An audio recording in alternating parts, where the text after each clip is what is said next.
This is the Fuck Fentanyl guy letting you know if you or a loved one is injured in a motorcycle accident, then call 1 800 Lawtigers for a free case evaluation. We are available 24/7. That's 1 800 Lawtigers with over $1.5 billion recovered in verdicts and settlements. Nobody got your back more than Lawtigers. Hey everyone, I want to take a moment to talk about something really important: mental health and addiction. If you or someone you know is struggling with mental health or drug addiction, especially if they're facing chronic relapses or have a history of bouncing in and out of treatment centers, I want to recommend Baja Rehab. Baja is a premier lockdown treatment center located just 45 minutes from the San Diego border in beautiful Mexico. I've had the opportunity to visit their facility, and I can tell you firsthand it's not only stunning, but also equipped with everything needed for recovery. They offer comprehensive medical detox and have a dedicated team of drug counselors and specialized therapists. If you are ready to take the first step towards healing, call Shalom, the intake director, at 619-855-6368. That's 619-855-6368. Your loved ones deserve a second chance, so don't wait until it's too late. Reach out to Baja Rehab today.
Yeah, Deftones.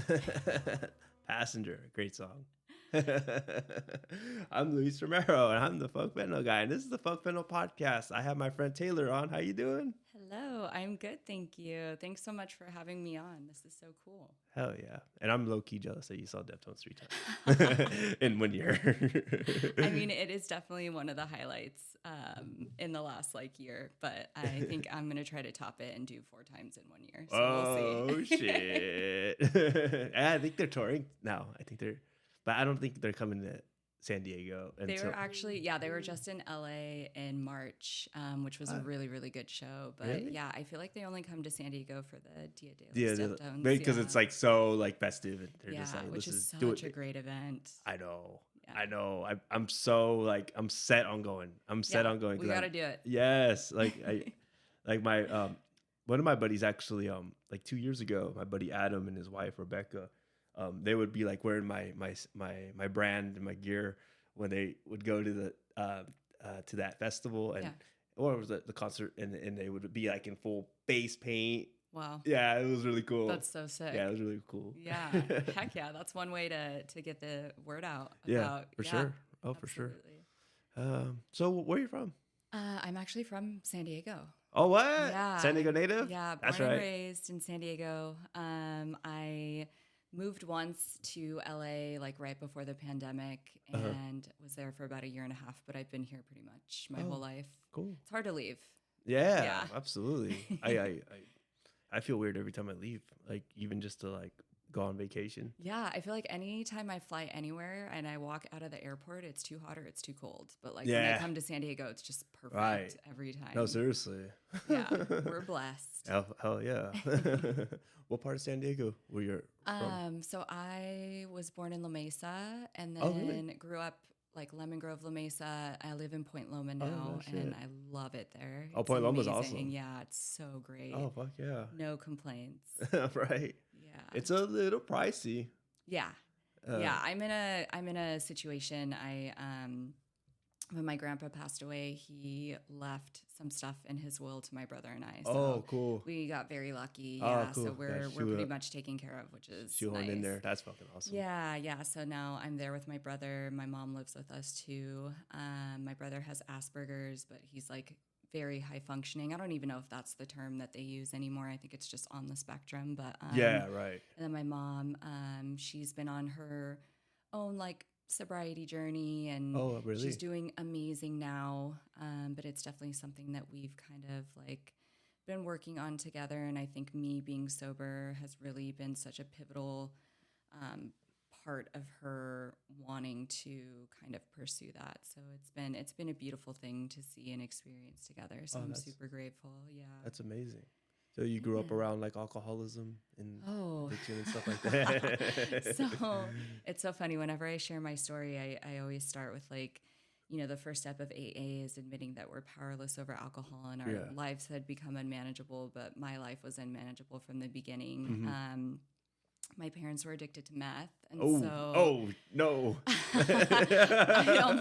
sometimes I almost wish that it was just alcohol, but Right. yeah, I actually found out. Well, my mom told me that she found out she was pregnant with me because she was doing some coke and it made her throw up, and that was like really out of character. And so she did another line just to be sure, and that Oh my also made God. her throw up. So she took a pregnancy test and found my out she God. was pregnant with me, and So out of the ordinary. yeah, Oh yeah. my Which God. same. If I had done coke and thrown up, I'd have been like, something's not right Yeah. here.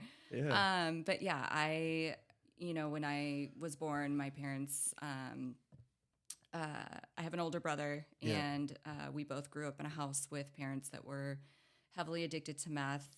They spent a lot of time in the garage with like random people that would come over. I'm pretty sure maybe there was some type of like manufacturing that was going on out Yeah. there. Yeah. Yeah. We lived in Lemon Grove in Uh-huh. what most people would now consider a trap house.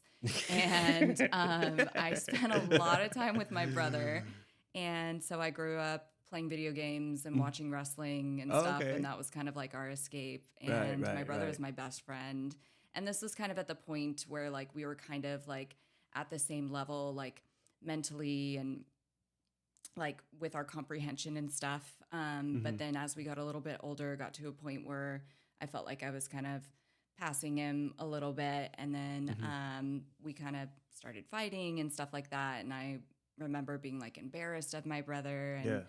And we're very close now. He's just a sweet little baby angel, and I just love him Yeah. so much. But yeah, so when I was in elementary school, I found it really hard to like make friends because I didn't know what like normal relationships looked like. Sure, absolutely, I in didn't that environment. know what to talk about. Like I Right. just like my parents fought all the time. Yeah. Every time I would come home from school, there'd always be a cop car in our driveway. So Right. like one of my parents was always going to jail, and it was usually my Fuck. dad. But I Usually the guys. remember one time he like grabbed a wrench in the garage and he hit himself in the head really hard Oh, and called the fuck. cops. So then my mom went to jail. It was her turn, and she was gone for a while. I think she was Oh, gone for like God. a week. Wow. So that was like the norm. Yeah. I never got used to it. I just Yeah. knew that that's like was to be expected. And so, of course, like I was just a very anxious child. Like there was like a lot of fear. And, because I wasn't really able to make friends, like I was definitely bullied. I Oh, can't shit, remember really? if it started in elementary school. I know at some point my dad ended up going to prison. He had been like stealing from our neighbors, Yeah. and like they finally found out, I guess. Oops. Yeah, so he ended up going to prison, and my mom, was left to care for two kids without a job, Yeah. and so she sold the house. We ended up getting another house somewhere else, and that didn't work out. And so we ended up moving in with my grandma in Lemon Grove. And so we were living 6 people in a 2-bedroom apartment in Lemon Grove. And Okay. so I switched schools. I was going to school elsewhere. Yeah. So I switched schools. I didn't know anybody. Oh yeah. Right. I remember like our clothes were from Walmart, and I had the Adidas that had the 4 stripes instead of the 3 stripes, no. which I didn't even know what Adidas were. So Right. like I didn't know why my shoes were bothering everybody so much, but I got made fun of because my shoes Really? had Because 4 stripes on them. it has an extra stripe. It had the extra stripe. But I don't understand. What's the difference between 3 to 4? Because mine were from Walmart. Oh, So, no shit. Yeah. So Really, they weren't dude? actually Adidas. But Oh, they were I like a didn't know knockoff. that. They were a knockoff. Exactly. I see. I got you. They were probably like Well, that ain't $10. So yeah. So I wouldn't expect this at Lemon Grove, to be honest. I mean, now that I think about it, I'm like, hey, like, where were your parents shopping? You know, who knows? Right. But yeah, so my brother got bullied also. Yeah. Got to middle school. That was really tough. That's really when the bullying like got pretty bad. I was very pale. I had freckles. I was a little bit heavier. Thick eyebrows. I had to wear glasses. So I was just like the poster child, I think, for being like made fun of. I totally don't see that right now.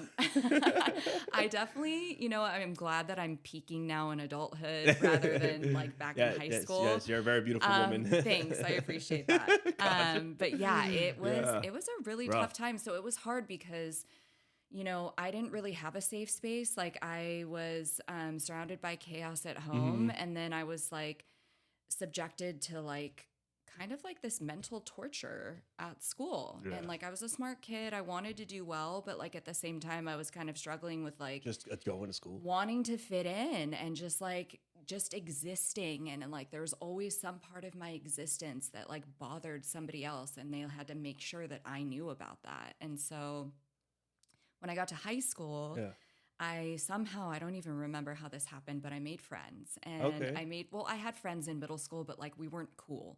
So when I got to high school, I like made friends with like the skater kids or like the outcasts, like the edgy guys. And that's when I started smoking weed and dabbling with alcohol. And I finally felt like I belonged somewhere. And like, I considered these guys my friends. They weren't the nicest guys. Like they still kind of like lightly bullied us too and like put us through some shit. But like I knew that like when I got to school, like I knew where to go and how to find people that I could just be with. And like we would hang out outside of school. And like their lives weren't easy either. Like I had some friends that my mom would let stay with us because their parents kicked them out of the house at 14, 15 years old onto the streets. They had nowhere to go. We were all going through some shit. And so, we, weed and alcohol quickly turned into ecstasy and mushrooms. I remember there's this website, I think it was like Arrowhead or something, where you could just look up different things that could produce some type of like effect on you. Oh, no shit. So like a website that could like it'll say if you take this many morning glory seeds, you'll have this type of effect. Or it tells you like different ecstasy pills, like what is inside them and stuff like that. And so like, I didn't know about this. Like you could take a certain amount of nutmeg and it'll make you feel some type of way. So of course we're like, holy shit, this is like the cheat code to everything that we need right now. It's like, we don't always have money for weed or like ways to get alcohol. So it's like, okay, we can go buy a packet of morning glory seeds from Home Depot and fucking, sit around. I remember we did like salvia, like just so many things. And that was like kind of like the beginning of my like experimentation and just knowing that there were like no limits. Like I was willing to try anything. And it's like, it's so funny. There's like this meme where it's like the Dare program. And it's like, when you're a kid and you're in Dare, it's like, I'm never going to do drugs. And then as you get older, it's like, okay, well, I'll probably never do meth. Right. Like, that's where I draw the line. But it's like all the other things like that. I won't smoke crack. Game. Yeah, exactly. Like I'm, exactly. I keep it classy. Spoiler alert, I did do meth on accident one time. No. At a wedding, but we'll get to that.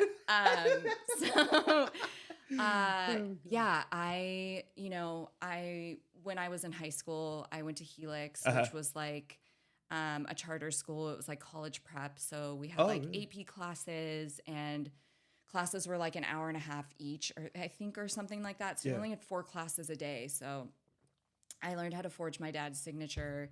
I lived in an apartment right down the street. So me and my friends would just ditch all the time. We'd go smoke weed at my house. Oh, cool. Somebody would text my mom. One of our neighbors would be like, Taylor's like upstairs with like 7 guys right now. And we would just be up there smoking weed, I swear. But those were just all my friends. I like fit in with the guys. I didn't really know how to communicate with girls. I didn't know how to be a girl. I didn't know anything about that. I didn't know like how to dress, how to like do makeup, pluck my eyebrows. I could see that. Any of that stuff. Like and so, being bullied and stuff like that. Yeah. And my mom, you know, she, bless her, was doing her best, but she was preoccupied with other things. So I never learned any of that stuff. And so I graduated high school. I wasn't able to, I was so far behind by my senior year that I stopped going to Helix and I went and did an independent study program. And I was working with my mom. My mom was working at a pawn shop at the time, which I was so embarrassed by. I was like, don't tell anybody where you work. Like, nobody's going to know this. This is going to be our secret. And then my mom was like so sick of like me just like gallivanting after school. So she brought me there and I started working at this pawn shop with my mom in Lemon Grove, right by the trolley station. So you can imagine the type of like clientele that we would attract at the pawn shop. So, yeah, I was keeping busy doing that and I was doing independent study. So I ended up actually finishing a month early, getting my diploma, finishing high school. And then once I turned 18, I started working at weed dispensaries. I was like, no shit. I A bud tender? love this. Well, I started as the front desk. Then I worked my way up to a bud tender. But I was just like thrilled. I was like, this is incredible. Like, this is my dream job. Like, I love this. I want to do this for the rest of my life. Like, I went to the interview. They hired me that same day. I stayed the whole day without taking a lunch. I was just so happy to be there. And it was like in the middle of Hillcrest. It was like, yeah, so I was there for a few months. We ended up getting raided. So I was about to ask that too. I was literally about to ask that. I was involved in the raid. I showed up for work one day and the cops were there and they were taking everything and then destroying all the other stuff. And they had us like sit outside on the curb and they were asking us all these questions and I was crying. I was the only one crying. Yeah. But I was crying and I was like, I'm not going to tell you guys anything. Like, you got to take me away, take me away. Right. I'm like down. I'm a ride or die. Like, I'll do anything. And like, meanwhile, the like owners of the dispensary knew that we were going to get raided and they didn't show up that day. So they just like left us to like fend for ourselves. Wow.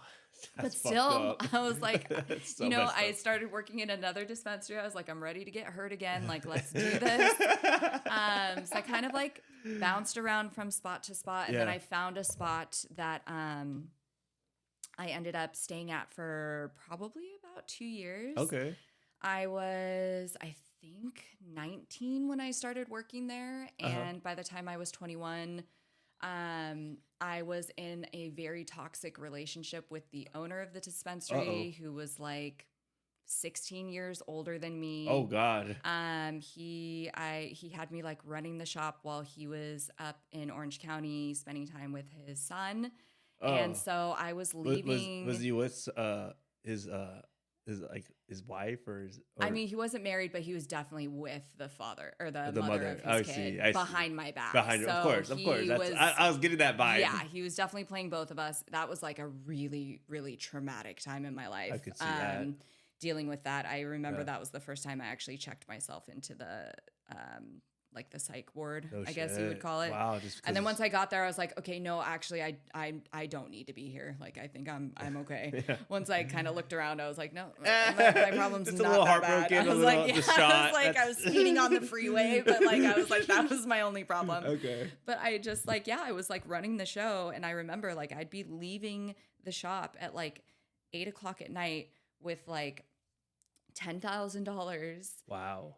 Cash in a duffel bag with like, I don't know, like 7 pounds of weed and like wax and stuff, and just walk into my car like no big deal. Like, anybody could have like ran up on me and really, really hurt me and taken that from me. But I just like, I was so blinded by the situation that I just didn't really see it like that. And so that whole thing came to an end when I got a DUI. So Oh shit. that whole situation, that whole relationship was just like it was really really rough for me, and so like my drinking got really bad. Yeah. And I remember one night there was a spot in La Mesa that I really liked to go to. It was a cigar bar, but they like pretty much only had like IPAs on tap, and the bartender would just let me go back and pour my own. So of course I Oh find the shit. one with the highest percentage, Yeah. pour it, chug it, Yeah. pour another one, chug it. And then I went next door to Pete's Place, which was like my old stomping grounds. And then I started drinking liquor. And I just remember blacking out. One of my coworkers was actually there with me, and he got in the car with me because he kept trying to take my keys from me. And I was like, no, fuck that. I was like, let me go get some Coke so I can sober up. Yeah. And so I guess I was speeding down the street in La Mesa, crashed into a garage, and my coworker that was in the front seat, I think, ended up breaking some of his ribs. But he knew more than I did what the outcome of that situation was going to be. So he was like, hey, like one of us is going to have to go open up the shop tomorrow. And he left basically. So he dipped out. I remember like trying to start my car so I could leave. My car's totaled. Like I tried to like turn the key in the ignition, and it was just like click, click, click, click, click. And I was like, all right. So I open my car door, fall down onto the ground. Oh fuck. Yeah. It's like 1 a.m. and the people that were in the house that I crashed into came outside, and they're like, hey, you know, like it's cold out here. Do you want to come inside while we wait for the cops to come? And I was thinking to myself, like, that is so fucking nice. Like, I literally just crashed into your house and you don't know me, and you're offering to have me come inside. Cause of course I'm wearing like a tank top and a skirt. Like I was out for the night. And so the cops come, they put me in the back seat, and I went to Las Colinas, and it was a Saturday night. It was poppin'. I think I saw some girl that I went to high school with there. A reunion. And I'm pretty sure I got claimed by this older, larger woman. Oh no. Because when I came to, I was sobbing. Like I had no idea what happened. I knew it was bad. I was crying. And then she just came over and she put her arm around me and she's like, it's going to be okay. And I stopped crying like that. I was like, So she was really nice. Like she let me wear her jacket until she left. She got out before I did. There's a mandatory 12-hour hold for DUIs. So I was there for quite a while. And it like takes forever for it to be your turn to use the phone. Right. When you pick up the phone, it takes forever. There's like this message that you have to listen to, and then you're able to call out. Right. Call my mom. She answers the phone, and her response was, well, you better figure it out. Oh, no. And hangs up the phone. And I was like, cool. Like, I get tough love, but like, I really need you right now. But luckily I had enough cash in my wallet to bail myself out. Oh, you can bail yourself out? Yeah, my bail was $3,000 and I had $300 cash, so I was able to pay bail bail myself out. Yeah, and a family friend picked me up, and that began my journey into the rooms. I was court ordered to go to AA. I had to do like a 3-month DUI program. I had to do that like Mothers Against Drunk Driving panel, which wrecked me. I can imagine. Nobody else was crying, and I was fucking sobbing. But I think because like I was involved in a collision, and I could have killed my coworker. I could have killed somebody else. I could have killed myself. Like the house that I crashed into, there were children in there. Right. Things could have gone. And really I bad. drove drunk pretty regularly, so it just was like such a wake up call for me. And so I was court ordered to go to the rooms. I was living in Point Loma at this point. I was going down to the OB clubhouse, getting my slip signed, identifying as a newcomer, and then like was really welcomed with open arms. Everybody was so nice. There's a lot of older sobriety in that room, and they were just really, really great and welcoming. And I think they were excited to see me coming back, even though I was just going to get my slip signed. But right. I did start to take tokens. I didn't get a sponsor. I didn't read the book at all. Right. I kind of just like the attention that I was getting, to be honest. Like it was like Felt I nice? had hit that rock bottom. Like when I got my DUI, I lost my job. I got broken up with. We were Yeah. living together. He kept all of my shit. Damn. Not And cool. yeah, it was rough. That was a true rock bottom for me. And Right, so it right. just felt nice So you to go in the rooms, you feel better. have this community. Yeah, because I had lost everything. Like I was so big in my community at that dispensary, and like those people weren't speaking to me anymore. And it just no it shit. really sucked. Like my whole life was ripped out from I see. beneath me. And Yeah. so, yeah, I loved going to the rooms. I didn't give anybody my phone number. I was like, probably not going to give these people my phone number, but I'll still show up at meetings Right. and like say hi and stuff. Right, And I think right. I greeted once. I actually led a meeting. You I led a remember, meeting? Yeah, I think I maybe had 3 months and I led a meeting, and I was Oh, like, that's so funny. sure, I'll tell you guys about my story. Uh-huh. I remember I got to a point where I did start drinking again. I remember I'd go to a meeting, get my slip signs, and there was a bar across the street called Mother's Saloon, and I would just pop right out, go straight to Mother's, Out of the meeting into start the bar. drinking, yeah, and then just walk home. So yeah, I obviously didn't stick around. Finished all my DUI stuff, paid all the hefty fines, got my license back. I see. And then Uber became a thing. And so I didn't have to drive as drunk as much anymore. Oh, that's right. Pretty sure I still did. But like now I could just go out, black out, and then just fall asleep in the back of this stranger's car and hope that they get me to my destination. Drag you out of there? Here you go. They did for the most part. But my drinking was still really, really bad. I can see. I would my family was so fucking worried about me all the time. Like, my brother hated that I would go out because I would come home at any hour of the night. I would throw up on the porch. Ooh. I'd be fighting with the Uber driver. I'd be fighting with my friend. I'd be just a fucking mess, just an absolute mess. Like one time I fell in the bush and he couldn't get me out. I just so sloppy and just I was miserable. I was fucking miserable. I was so lost, and I just thought that I was confident, and I thought that that's what I wanted, and that I was just living life how normal people lived it, just because all my friends were also alcoholics. Right. You know, everybody blacked out. That's just what you did. But it's by the time I was 21, I'd been physically assaulted, sexually assaulted, and I had gotten a DUI, and it's that's not normal behavior, you know? No. But that's just what I never grew up around sober people. And so, of course, I didn't have sober friends, and I wasn't a sober person.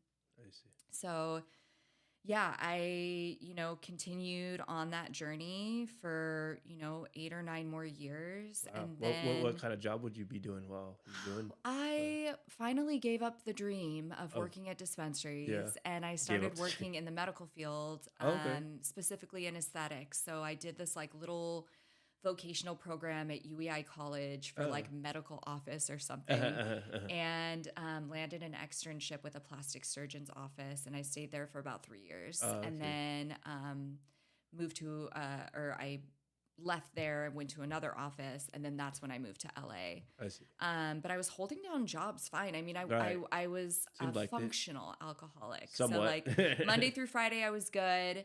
Showed up. Then the weekends I would just ball out. It was Friday, Saturday, Sunday. I was ready to go. Let the animal out. Yes. And then just be filled with this severe self-loathing for the rest of the days after that. So Monday, Tuesday, Wednesday, I'm fuck, I don't want to do this anymore. This is I hate the way I feel. This sucks. Yeah. And then Thursday I'm feeling a little bit better. And then Friday I'm ready to go again. And that was just the cycle for many, many years. And then I was diagnosed with borderline personality disorder in my early 20s, which stems from childhood trauma, which, checks out. For sure. And the symptoms were just reckless behavior, really reckless behavior. I would have reckless driving, reckless spending, promiscuity, stuff like that. And I was very 0 to 100. You were either my best friend or I fucking hated you. And it would change. I would read people's tones of voice and things like that, and just assume everything's changed. This person's not my friend anymore. Whatever. It was just so extreme, so many extremes. And so I started seeing a therapist in my late 20s, because when I moved to LA, I moved up for a guy, Uh-huh. and we were living in a studio apartment together. Mhm. And he was just kind of like, yo, like, we got to It do something about was too this, much because for like him. I was just like so jealous and like just Really? so volatile and just like Wow. it was rough. It was really rough. And I didn't want to be like that either, but I didn't know any other way. I didn't Yeah. have any self-soothing skills or techniques. Like I Right. wasn't self-aware. Right. I mean, I was self-aware because I recognized what I was doing and that Yeah. I didn't want to be doing it, but I didn't know what to do outside Right. of that. There was like So- no solution to it. Exactly. And it was just so easy to be like, well, this is from my childhood. Like, it's not my fault. Like, this is Right. this is what happened to me. Like, I can't do anything about it, but Yeah. I can do something about it. And so I did. And I Uh-huh. started seeing a therapist. And I just remember like we would have these like really lengthy sessions, and it would like we'd get really deep and stuff. Yeah. And then I would just like go out on a bender, Mhm. and then I'd see her in like a week or two, and Uh-huh. we would just be, she'd have to like pick up the pieces. And she was like, hey, like, So- have you considered sobriety? Like, Ah. I think that you should go to meetings. And I was like, I yeah, see. yeah. You know, whatever. Right. Like, yeah, I've considered it. Yeah, next question. Yeah. Right. But it got to a point where I was like, okay, you know what? Maybe because my thing was Coke. Mhm. So I did love to drink, but after a while, I as I got older, I didn't like the feeling of being drunk. Oh, And I see. so I discovered cocaine, and I was like, Ooh. holy shit, what is this Yes, magical magical. white powder? Like this, like From I the could heavens. be shit-faced drunk, and then I'm sober after one line. Yeah. Which I'm not really sober. No, but in my mind, I absolutely was not. like, oh my God, But this yes. is like the reset button back on to a PlayStation. normal. Yeah. So I loved it. And it like made me talkative. It made me social. Like I remember like doing Coke, and then I'd reply to everybody's Instagram stories like at like 1 a.m, you know, just like, and then the next morning I'd be like, fuck, I'd be so embarrassed. But yeah, that was my thing. And it's not a cheap habit to have. No, absolutely not. It's really not. So that was my thing. And I was like, okay, well, you know what? I'm just going to quit doing Coke, but I can still drink. Like Coke is my problem. Oh, you yeah. know, Yes, I was absolutely. like, I would like finish like an 8-ball in like one sitting Yeah. and want more after that. So I'm like, okay, you know what? Coke is my Mhm, problem. mhm. Clearly Coke is the Yeah, issue. yeah, So yeah, I'm yeah. just going to give Stop- that yeah, up stop and the I'll be cocaine. fine. Mhm. But then I still found like it would be Friday night, and I would tell my fiance at the time, we Mhm. were engaged, Mhm. I'm just going to go out for one drink. Mm-hmm. No, it wasn't just one.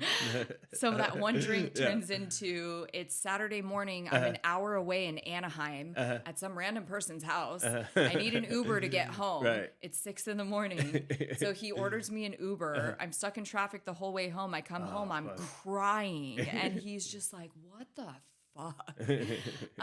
Bless him. He was such a saint Yeah. for just dealing with all of that. Right, But right. yeah, I realized like I have to quit drinking too. Mhm. So then I was like, okay, well, I'm just not going to do either one. And I was just like white knuckling it. And then I see. very, very soon realized that I just could not do it by myself. I see. And very shortly after that, my grandma fell ill, and my relationship was kind of hitting like a turning point, and ended up ending the relationship, moving back down to San Diego so I could take care of my grandma. And once I was down there, I realized because I wasn't in my relationship anymore, I wasn't in LA. I was really unhappy in LA. There's just nothing that compares to San Diego. And so I realized that I was using a little bit less. Okay. And so I was like, okay, you know what? No, this is fine. Like I'm still like, I'm taking care of my grandma Monday through Friday, still going on my benders on the weekend, but it's not as bad. Mm. You know, I'm okay. Like I can manage this. And I spent that time taking care of my grandma. Yeah. She ended up passing away, I and see. when I was going to say goodbye to her in the hospital, she died from COVID. I see. I was like thinking to myself, and I was like, my grandma loved me so much. She was my biggest supporter. She never got to see me sober. Mm. She would see me like, I would always come home at 6 a.m. Right, after yeah. my benders. I'd God. sneak up the stairs. I'd have to walk past her room. I'd Yeah. look in and see, is she asleep? Is she awake? She's always fucking awake. So she's seeing me in my outfit from the night before, my Right. makeup, Yeah. looking really, really Yeah. sus That's so and just great. gross. That's so great. The night And after. I'm just like doing the walk of shame down the hallway, going to Mm-hmm. my room, and it just sucked. I just hated Right. doing that to her. And she would always get so excited about all the little things that I was doing in my life and wanted the best for me. And I was like, you know what? Like, maybe I really try to do this thing. And one of my best friends from like second grade was the secretary of this young people's meeting in Mm-hmm. Normal Heights. Mm-hmm. And I started going, Oh, okay. and I started going like every week. I ended up taking a commitment, and then I got a sponsor Nice. and started working the steps. And I just loved it. Like I was pink clouding pretty hard for the first like 8, 9 months of AA. I just like loved going. I I loved see. like hanging out with everybody before the meeting, after the meeting, Yeah. like getting people's phone numbers. We started group chats. We were going Mm-hmm. bowling. We were doing all this fun stuff. And then I got to like my 8th step Uh-huh. and I got a new job Uh-huh. in aesthetics and just kind of like hit the pause button on all of Oh, that yeah. for a little bit. The And immense I thing was not your stopped thing? going to meetings because the meeting was at 8 p.m. That was too late for me. God forbid I Yeah. find another meeting to go to, but I couldn't do that. That's a lot of work. That's a lot So of work. exactly, I was like, that's out of the question.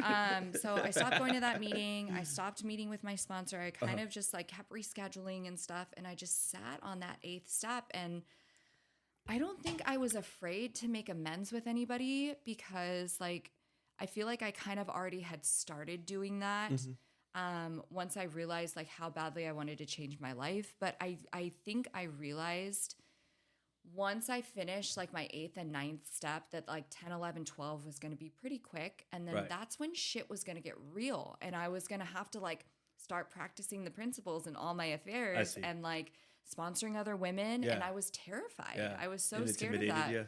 It freaked me out. I was like, what if I am the reason that somebody goes out or whatever, you know, just me being stuck in self. It's all about me, me, me. Yeah, right. So yeah, I sat on that for a little bit and then ended up leaving that job to pursue teaching Pilates full time, which gave me a much more open schedule. And there was this see. meeting that was starting in OB, which is like 7 minutes away from my house. And I went to like the first meeting where they were having the nominations and stuff and found sure. out that like Sure. 2 people that I knew worked with others to create that meeting. And so Okay. I took the commitment as the fellowship coordinator. Oh, okay. And yeah, I started going to that meeting every week. Nice. And I realized I was like there's some really good sobriety in this room. And like, I want to be able to show up for others. And I really want to be able to give back to this program that I've been taking from for so long. Like I was at 2.5 years sober at that point, still hadn't finished my steps and was kind of just like, you know, showing up, going to the meeting and that's it. Yeah, right. So I got serious. I finished my steps. Okay. And since then, that was, I think, in like October. And since then, I've worked with a few different women. I have one sponsee right now that is amazing. Awesome. Love her so much. She's great. And yeah, it's been so awesome. I got to be like the fellowship coordinator for that meeting for 6 months. Okay. We got to do karaoke. Oh, that's cool. We went bowling. Wow. We've done a lot of really fun stuff. Yeah. And yeah, it just like, it really opened up my world to like what happens when like you really work the program as it's meant to be worked. And stop like coming up with excuses and stuff like that. And yeah, I'm just really, really, really grateful that I gave it a second shot. Like the last 3 years of my life, I hit 3 years in January, and the last 3 years awesome. of my life. Here. Yeah. There you go. Thank you. You're absolutely welcome. The last 3 years of my life have been absolutely fucking incredible. Yeah. They have been insane. Like I've fallen in love with movement. Like I was such a sedentary person my whole life. and just like put my body through absolute hell Right. all the time. Right. And now I'm just like in love with like nurturing myself. And I teach Pilates. I do Pilates. Yeah. I just started running a couple days ago. Oh. So like I run now. Wow. Not today because my knee hurts, but that's something that I've really fallen in love with. We'll just put it out there. And like, you get the runner high? yeah, No shit. absolutely. I'm intimidated by running. Yeah, it's one of those things that while you're doing it, you're like, this sucks, this sucks, Yeah, this sucks, right. this is so hard. I was like, I can't breathe. Yeah. And then I just keep telling myself, like, just push through Push, that push, push. first little rough spot because it does get a little bit easier. I see. And then once you're done, you're like, holy shit, I just did that. And you feel so good. I have a dog that turned 8 in February, and God, I feel like I'm just so glad, like in sobriety, like I loved her before, but like I really fucking love her now. Like I'm like, she is my reason for living. Like I'm obsessed with her. And I just remember she's just like a little terrier rescue from TJ. She has her own trauma that we try to, she doesn't like men and she doesn't like children, which I'm like, I'm okay with that. I'm like, kind of same. Like, that's fine. That works for me. But I just remember so many times just being like too hungover to like take her to the park or like even walk her sometimes. Yeah. Like I remember one time I was such a piece of shit. She didn't have any food. I was so fucking hungover. I ordered Chick-fil-A on DoorDash. And I just took the breading off the nuggets and I just fed her fucking Chick-fil-A nuggets. And then now my dog has pancreatitis. And like, no. Dude. which is not funny. It's not funny. No, but not. Poor dog. we manage it now. She's Okay. on a very strict like diet. She takes like a fucking joint supplement. She has a probiotic. Like she's spoiled, but I just like sobriety gave me the gift of like having this relationship with her now that like is just so special and so incredible. And it's like that with everybody in my life now. Like awesome. I know how to set boundaries for myself. I'm able to show up for people in ways that I never was able to before. Like I was such a people pleaser. Yeah. And but I had like ulterior motives. Like I wanted people to like me. Like I just my whole life have just wanted to be liked and to be loved for who I am. But I didn't know who I was. Like this person that I was presenting as, that wasn't who I was deep down inside. That was that person that I created to protect myself from everything that I had gone through and everything that I was scared of going through. And so I really feel like I'm able to live in authenticity now, and it's not always beautiful. It's not always great, to be honest, but like I know a peace today that I've never known before. And I wouldn't fucking trade that for anything. I'm in bed by 8:30. I wake up by 4:30, 5 a.m. I drink tea every morning. What? Damn. I like take all of these supplements. I just like and I just really feel like this glow inside me, and I know that it's radiating on the outside as well. And that's just like all I want. Like from now moving forward, like I just want to continue this glow up from the inside out. And I've experienced a lot of discomfort in sobriety. I feel like sometimes that goes hand in hand.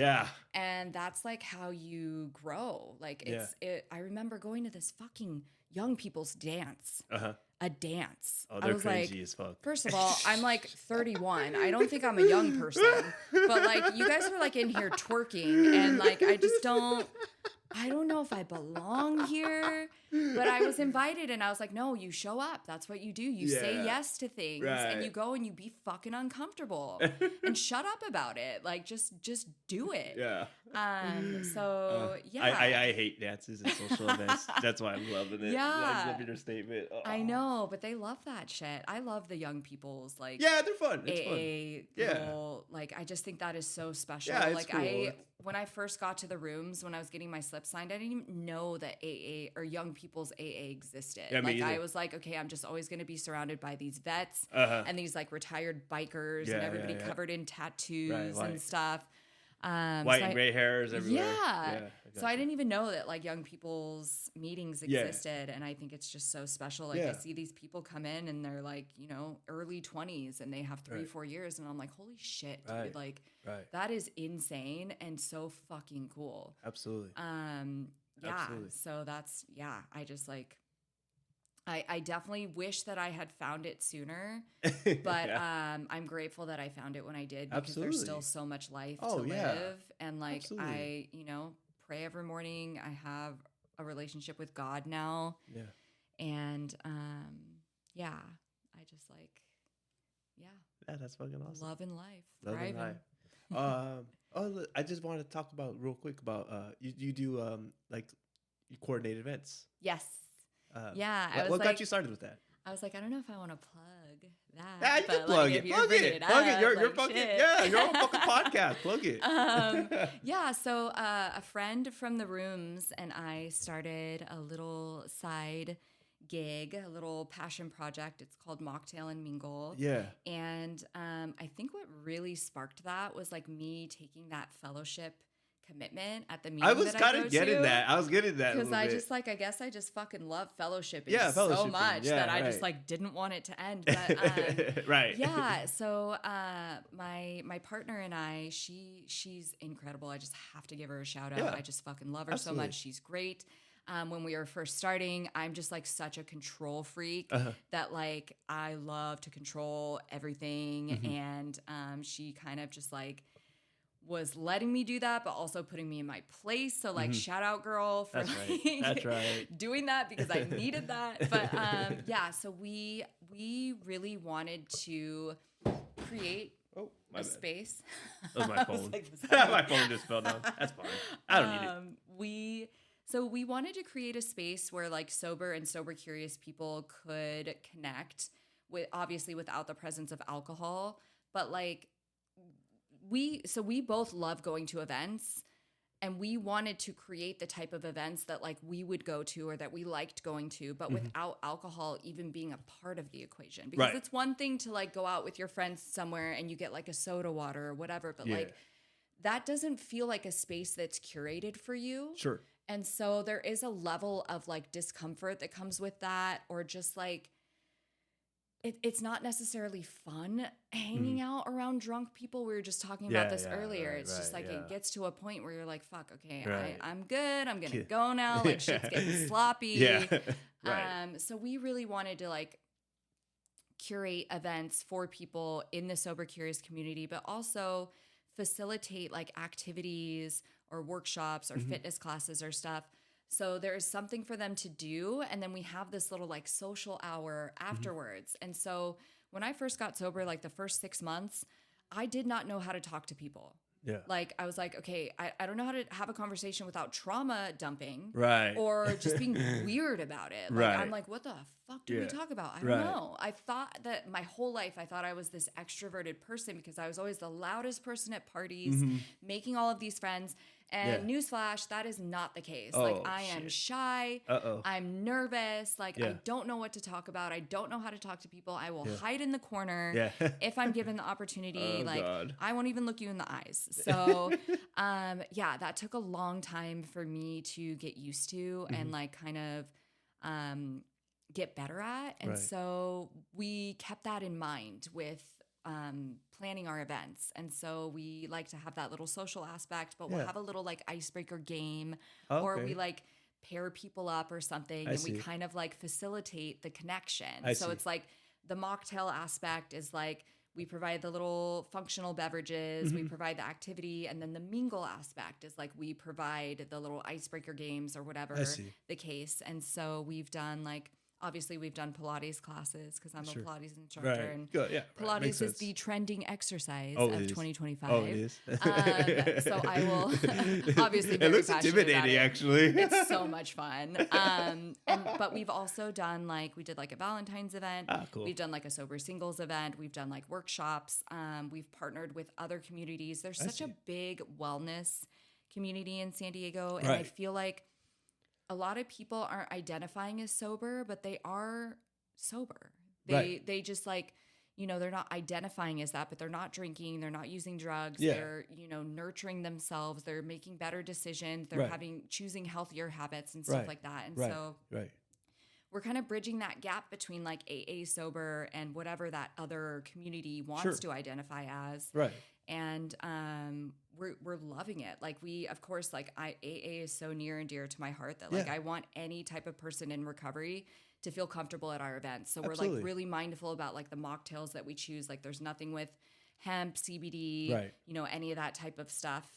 So like a lot of the beverages that we choose will have adaptogens, I see. Which is like lion's mane, reishi, L-theanine, and this is stuff that's found in supplements that a lot of us already take. So they're just like brain boosting things. They're not like mood enhancers. They're non-addictive. Like there's none of that like aspect to it. But it is nice to just have a cute little canned beverage in your hand while you're mingling with people. And I know a lot of us miss that. So, so we are providing that. We were sent like this package with this like non-alcoholic rum and like tequila, and it's literally still sitting in my living room. I'm like, we're not going to use this. Like, I'm not going to make a mixed drink for somebody that's in recovery. Like I just like we're straying away from that. So I've never had an like those non-alcoholic. It's like, what's the point? Like I don't like the taste of alcohol, me and then either. it doesn't have the effect either. So what are we really doing here? And I always heard there's little traces, like micro some traces. of them are there's some that are like 0.5 and they're like okay, well that's the same amount of alcohol that's found in like a banana peel or something. So there is like a conversation to be had about all of that, but we're like full zero proof, none of that stuff. Just a like nice, why tease it? Yeah, just a nice little carbonated beverage. Like we all love our little like sparkling waters in recovery. It is nice. Like it is nice. I always see people with like 2 or 3 beverages at a time. But yeah, so we've started doing that. We love it. We have received such a great response from different communities around San Diego, and we're just finding like more and more people do not want to drink. And it's kind of nice because we've had some people come up to us that are like, my friends still drink. I want to go out sometimes without drinking, but it's hard. Like I know I can't go out with them because I'm going to feel pressure to drink or, I'm going to get shit from them because I'm not drinking. So it's nice to go to an event that doesn't even have that option. And I know when I come here, like I'm not going to feel alone. Like there's going to be other people here that even though I don't know them, to start, I will get to know them. And a lot of people have made friends and stuff like that. And so that's just been really cool to witness and like help facilitate. So yeah, another really, really cool aspect of sobriety is just like doing cool shit. Yeah. I love that. It's a little, like your own little, your own passion project. Yeah, it's our passion project. I fucking love that. We're obsessed. I just love fellowshipping so much. Do it for the rest of my life. That's right. Well, I really appreciate you coming on here. Yeah, thank you. I appreciate it. Yeah, absolutely. You're a really wonderful, wonderful woman in recovery, and Thanks. Really appreciate you. Thank you. I was worried that I wasn't gonna have enough to talk about, and I feel like I've been talking for 3 hours. So. Almost 1, but yeah. No, you did great. Thank you so much. Thank you. Appreciate it. All right. Well, goodbye, everybody. Bye. Bye-bye.